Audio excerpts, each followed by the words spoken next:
4 கால பூஜையில சிவபெருமான யாரெல்லாம் வணங்குறாங்கன்னு உங்களுக்கு தெரியுமா? முதல் கால பூஜை இரவு 7:30 மணிக்கு தொடங்கும்.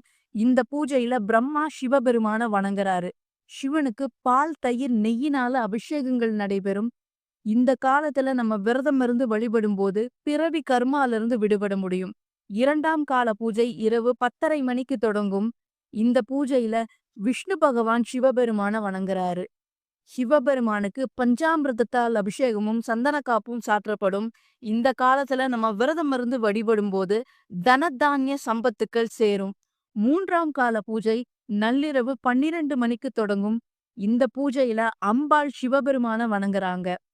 சிவபெருமானுக்கு தேன் அபிஷேகம் செய்து பச்சை கற்பூரம் வில்வத்தால அலங்காரங்கள் நடைபெறும். இந்த காலத்தை நம்ம லிங்கோத்பவ காலம்னு சொல்றோம். இந்த காலத்துல விரதம் இருந்து வழிபடும்போது தீய சக்திகள் நம்மை அண்டாம இருக்க சக்தியோட அருள் கிடைக்கும். 4ஆம் கால பூஜை அதிகாலை 4:30 மணிக்கு தொடங்கும். இந்த பூஜையில 33 தேவர்களும் முனிவர்களும் ரிஷிகளும் பூதகணங்களும் மனிதர்களும் உலகத்தில் இருக்கும் அனைத்து ஜீவராசிகளும் சிவபெருமான பூஜிக்கிறதா கருதப்படுது. இந்த சிவராத்திரி அன்னைக்கு நாமும் விரதம் இருந்து வழிபட்டு சிவனோட அருளை பெறுவோம். மகா சிவராத்திரியில இந்த நேரம் ரொம்ப ரொம்ப முக்கியமான நேரம். இந்த நேரத்தை தவற விட்டுறாதீங்க. எங்களால நைட்டு ஃபுல்லா முழிக்க முடியாது அப்படிங்கிறவங்க கூட இந்த நேரத்துல மட்டுமாவது விழித்திருந்து நான் சொல்றதை செய்யுங்க. மகா சிவராத்திரியில சிவபெருமானுக்கு 4 கால பூஜைகள் நடத்தப்படும். அதுல 3ஆவது காலமான லிங்கோத்பவ காலம் தான் ரொம்ப ரொம்ப முக்கியமான காலம். இந்த நேரத்துல சிவபெருமான் பிரம்மாவுக்கும் விஷ்ணுவுக்கும் இடையே ஜோதி பிளம்பாக காட்சியளித்தாரு. இந்த வருஷம் லிங்கோத்பவ காலம் 12:16 மணில இருந்து 1:06 மணி வரைக்கும் இருக்கு.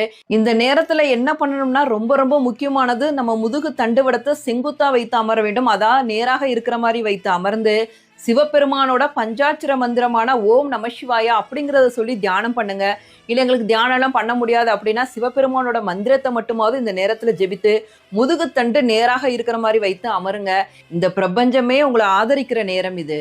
சிவபெருமான் இந்த நேரத்துல எப்படி ஒளி சக்தியாக காட்சி தந்தாரோ அந்த ஒளி சக்தியான உயிர் சக்தி நம்மளோட முதுகெலும்பு வழியாக மேலே செல்லும் நேரம் இது.